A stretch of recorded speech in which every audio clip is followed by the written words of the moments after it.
what is true may not always be pleasant. What is pleasant need not be true. But why truth is important is because it works. Pleasant things will bring solace to individual people. Solace means you're seeking somebody's help to handle your psychological drama. Truth means you're interested in the solution, not in solace. So, this mission aspect, all the problems on the planet is simply because everybody has their own mission. And these missions are creating variety of conflict. If all of us sit here without any mission, mission means an assumed position of importance and agenda, individual agenda. If all of us can sit here without any individual agenda, if our hearts beat just as life, not as a man, not as a woman, not as this party or that party or this religion or that religion, simply as life, all of us will be able to see very clearly what is it that is most essential right now in the world, both for the individual and for the larger world. Because every one of us have taken up these assumed missionary positions, in our fervor of our own missions, very brutal things are being done in the world. People who even believe… mission is always God-given, unfortunately. You can look back on the history of humanity and see, whenever somebody said, God spoke to me, terrible things happened around them. In recent times, a president of a major nation said, God told me. Since then, over 1 million people are dead, 3 countries are ruined, and it has bred something that you cannot contain probably in the next 100 years. Because God spoke to him. So, there are too many assumptions in this. There are too many assumptions involved. First of all, to think that I have a God-given mission, there is an exaggerated sense of importance for the human being. Somewhere there is a ridiculous idea that human beings are central to the creation, or the cosmos is human-centric. No. Tomorrow morning, if this entire solar system evaporates, it will not even be noticed. That is how vast it is, creation.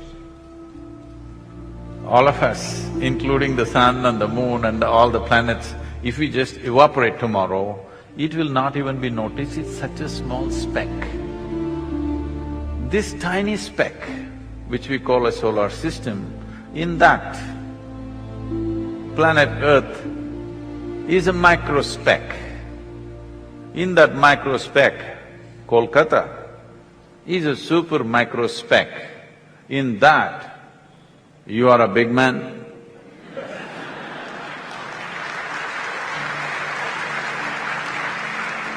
And now everybody has their own God-given missions. Whatever the most horrendous things that are happening on the planet right now in Middle East, all these horrendous things are happening because they firmly believe they're doing God's work. Let's understand this. Sitting here, we may think, oh, these are all some cavemen or nutcases from somewhere. No, no, no. They're doing God's work. They truly believe it. If they did not believe it, they wouldn't pitch their life for it, isn't it?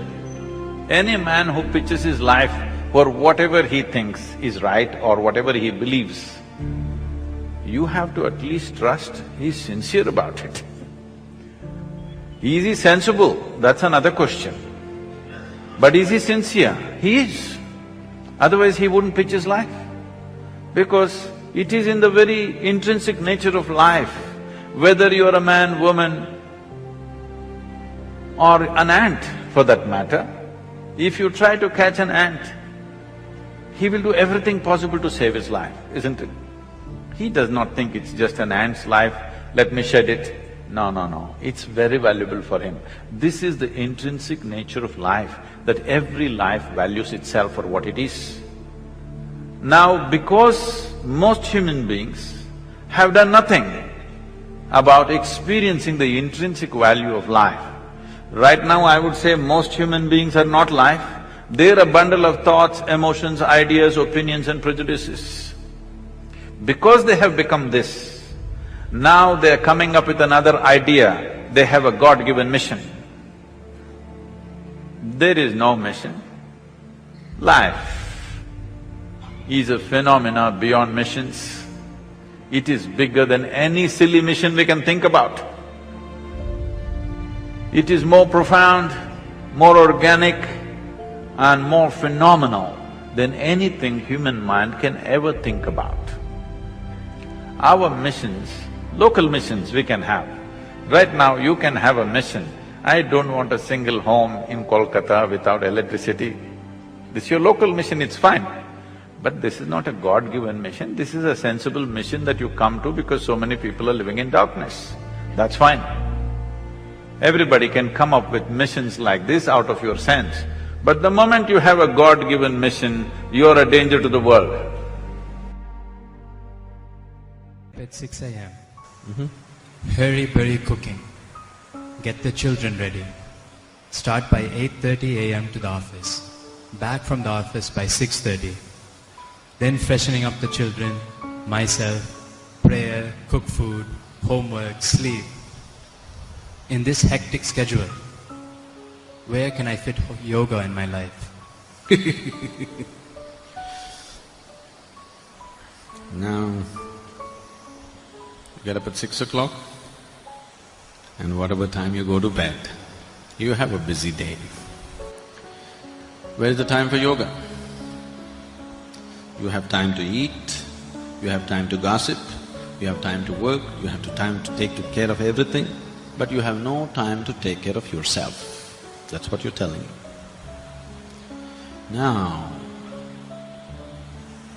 this attitude is like you try to act like a martyr all the time. I have no time for myself, I'm giving myself totally to everybody. What is it that you're giving? Your agitations, irritations, your anxieties, passing it on to children, isn't it?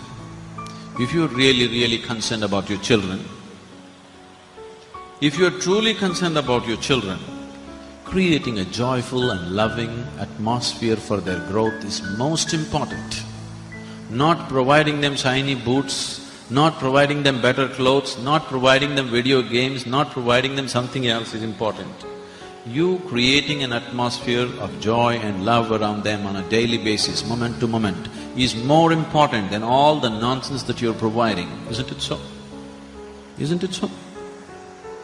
Yes or no? So what is your focus about life? If you're able to manage your work and your children, everything, do it. If you're unable to, do what you can do. Everybody can only do that much, isn't it? You want to do everything in the world, you will definitely go insane. How much you can do, each individual has to decide. Somebody may be able to get up at 6 o'clock and do all these things joyfully. Somebody else is not able to do. Accordingly, they have to adjust their life, isn't it? Now you have not gotten into all this, not because that's what you want to do, you are trying to be like somebody else. That's your whole problem. You want to have what other people have. You don't know whether you really need it or not. With all this work, what you have earned, your children, your husband, your wife or whatever, you are no more enjoying it. Then why do you need all this? All these things you created because you thought this is the source of your joy, isn't it? But right now, that has become the source of your anxiety and misery. Then you better look at the fundamentals of your life once again, isn't it? Isn't it so?